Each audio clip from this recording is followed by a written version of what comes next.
من لا نبي بعده. أما بعد فأعوذ بالله من الشيطان الرجيم. بسم الله الرحمن الرحيم. إنا نحن نزلنا الذكر وإنا له لحافظون. سبحان ربك رب العزة عما يصفون والسلام على المرسلين والحمد لله رب العالمين. معزز حاضرین کرام، ہم نے آج دوسرے عشرے کی پہلی تراویح پڑھی ہے جو قرآن پاک کی آیتیں تراویح کے اندر پڑھی گئیں. ان آیتوں میں سے ایک آیت جو میں نے آپ کے سامنے پڑھی ہے، اِنَّا نَحْنُ نَزَّلْنَا الذِّكْرَ وَإِنَّا لَهُ لَحَافِظُونَ، کہ اللہ تعالیٰ فرماتے ہیں کہ اس قرآن پاک کو اتارا بھی ہم نے ہے اور اس کی حفاظت کی ذمہ داری بھی ہمارے ہی اوپر ہے. یہ جو قرآن پاک ہے، اس کی کیا اہمیت ہے، اس کی کیا قدر و منزلت ہے، ہماری سوچ جتنی آگے تک جا سکتی ہے اس سے کہیں دور تک اس کی قدر و منزلت ہے. آدمی تصور بھی نہیں کر سکتا کہ اس کا کیا مقام ہے. یہ اللہ کا احسان ہے، انعام ہے ہمارے اوپر کہ اس نے ہم جیسے ناکارہ انسانوں کو اس بابرکت کتاب پڑھنے کی، سننے کی اور اس پر عمل کرنے سمجھنے کے لیے اللہ نے عطا فرمایا. قرآن پاک کی وہ آیتیں ہمارے ذہن میں رہنی چاہیے. کبھی تو اللہ تعالیٰ فرماتے ہیں اِنَّا عَرَضْنَا الْأَمَانَةَ عَلَى السَّمَاوَاتِ وَالْأَرْضِ. ہم نے اس قرآن پاک کو، بعض کہتے ہیں احکامات کو، پہاڑوں پر رکھا، زمین پر رکھا، تو انہوں نے فَأَبَيْنَ أَن يَحْمِلْنَهَا وَأَشْفَقْنَ مِنْهَا. تو اللہ کہتے ہیں کہ انہوں نے اس کو قبول کرنے سے انکار کر دیا اور عاجز آ گئے. وَحَمَلَهَا الْإِنسَانُ، یہ کمزور انسان بے وقوف ہی ہے جس نے اس کو قبول کر لیا.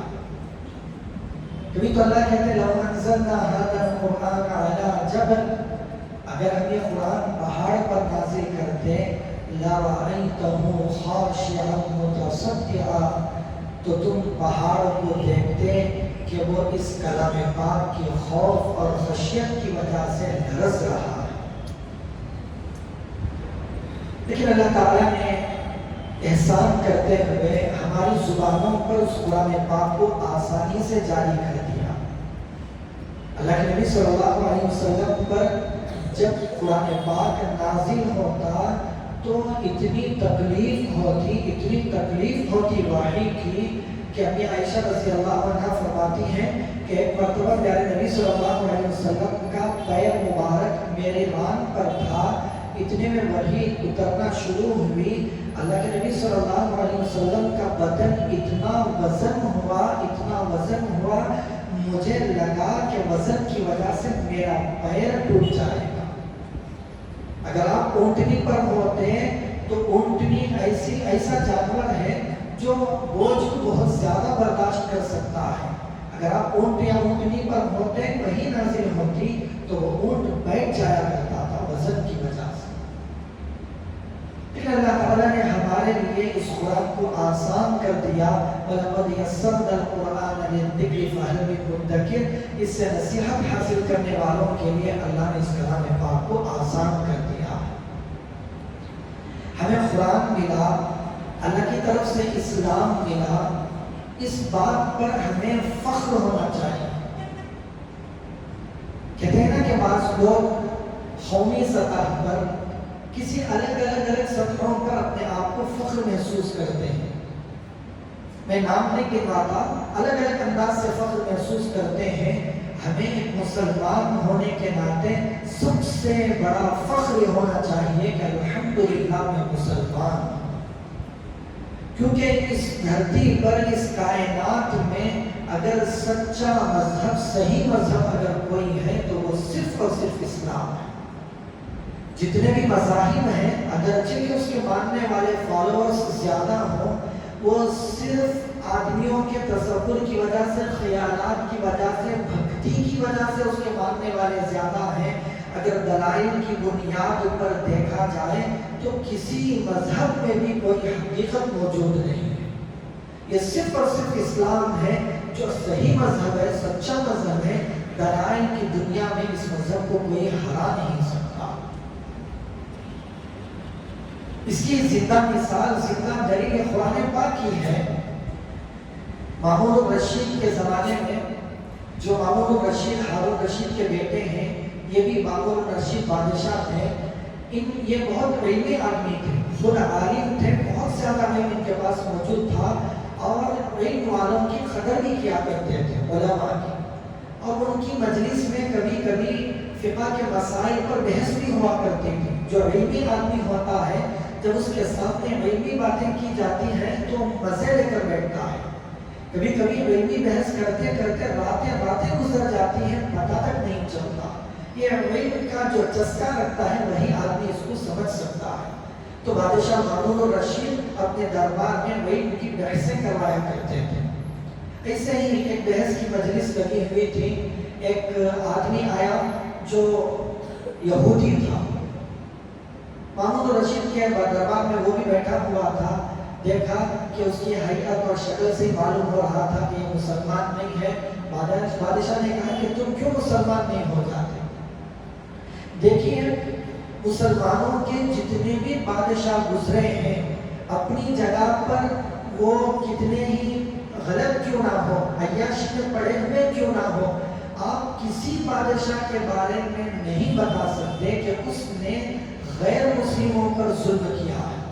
صرف غیر مسلم ہونے کی وجہ سے کسی پر ظلم کیا، شاید و باید کہ کوئی مل جائے بادشاہ، ورنہ تو اسلام کا حکم یہ ہے کہ اگر غیر تمہارے درمیان امن سے رہنا چاہیں تو ان کی حفاظت کی ذمہ داری مسلمان بادشاہ کے ذمہ ہوتی ہے۔ یہی کچھ کام کیا مسلمان بادشاہوں نے۔ خواہ مخواہ مسلمان بادشاہوں کو بدنام کیا جاتا ہے کہ انہوں نے فلاں قوموں کو اتنا ختم کیا، اتنے قتل کیا، یہ غلط باتیں ہیں۔ بہرحال انہوں نے محبت سے دعوت دی ہو، اگر وہ چاہتے ہیں تو بادشاہ ہونے کی وجہ سے زبردستی بھی کر سکتے تھے، لیکن محبت سے سمجھائے کہ تم مسلمان کیوں نہیں ہو جاتے؟ اس نے کہا کہ میں اپنے آبا و اجداد کے دین کو نہیں چھوڑنا چاہتا۔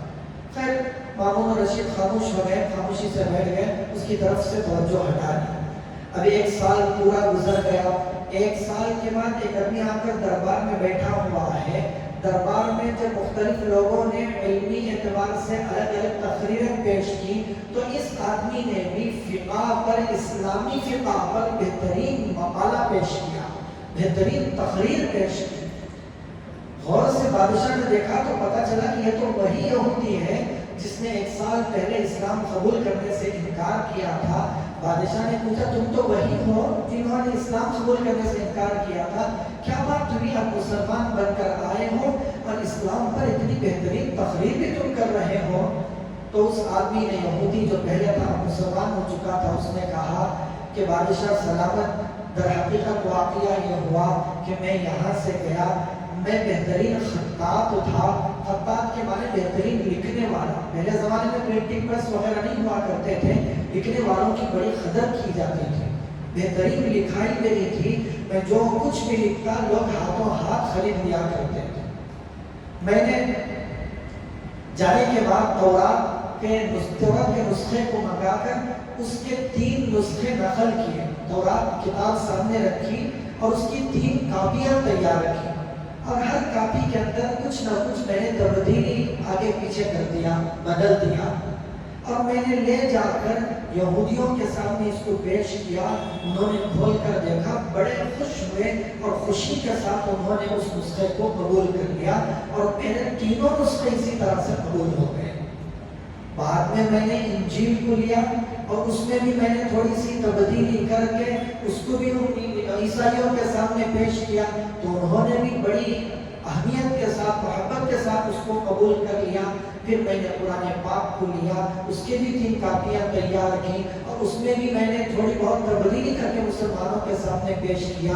میں جس مسلمان کے سامنے بھی پیش کرتا وہ پہلے چیک کرتا کہ صحیح بھی لکھا ہے کہ نہیں، جیسے ہی وہ تبدیلی اس کو نظر آتی فوراً ریجیکٹ کر دیتا۔ میرا ایک قرآن پاک کا نسخہ بھی قبول نہیں ہوا۔ مجھے پتا چلا، مجھے یقین ہو گیا کہ یہ صحیح کتاب ہے، اس کی حفاظت کی ذمہ داری رب العالمین نے لے رکھی ہے، جس کی وجہ سے لاکھ اس کتاب کی مخالفت کی جائے یہ کتاب مٹا ہی نہیں جا سکتی۔ اللہ تعالیٰ نے قرآن مجید میں تورات اور انجیل کا تذکرہ، یہود اور نصارہ کا تذکرہ کیا تو اللہ نے فرمایا بِمَسْتُحْفِظُوا مِن کتاب اللہ۔ اللہ کہتے ہیں کہ میں نے یہودیوں اور نصرانیوں کو اپنی کتاب کی حفاظت کرنے کی ذمہ داری سونپی تھی۔ اللہ نے خود اس مذہب والوں کو اس کتاب کی حفاظت کی ذمہ داری سونپی تھی۔ جب انہوں نے اس ذمہ داری کو صحیح طریقے سے ادا نہیں کیا تو پوری کتابیں بدل کر رکھی، پورے احکامات کا انہوں نے سب کے آغاز کر دیا، جو دل میں آیا وہ احکامات اس میں پڑے ہوئے ہیں۔ تورات اور انجیل کے بدلے ہوئے ہونے کی سب سے بڑی دلیل یہی ہے کہ تورات انجیل جن زبانوں میں نازل ہوئی تھی وہ زبانیں آج ان زبانوں میں تورات انجیل موجود نہیں ہے۔ آپ کو تورات اور انجیل ملیں گے تو انگلش میں مل جائیں گے، الگ الگ زبانوں میں ملیں گے، جس زبان میں نازل ہوئی اس زبان میں یہ کتابیں آپ کو ہرگز نہیں مل سکتی۔ صرف ترجمے موجود ہیں اور ترجموں میں بھی منمانی ترجمہ کا جو آیا وہ سب کچھ اس کے اندر لکھا ہوا ہے، لیکن یہ قرآن پاک ہی ہے۔ قرآن پاک کے نازل ہونے کے بعد سے اس کو مٹانے کی ہر ممکن کوشش کی گئی۔ تاتاریوں نے جب مسلمانی ممالک پر، مسلمانوں کے ملکوں پر حملہ کیا، بغداد پر حملہ کیا، تو وہاں کے جو کتب خانے قرآن پاک کے نسخے تھے اس کو لے جا کر دریائے دجلہ میں انہوں نے ڈالا۔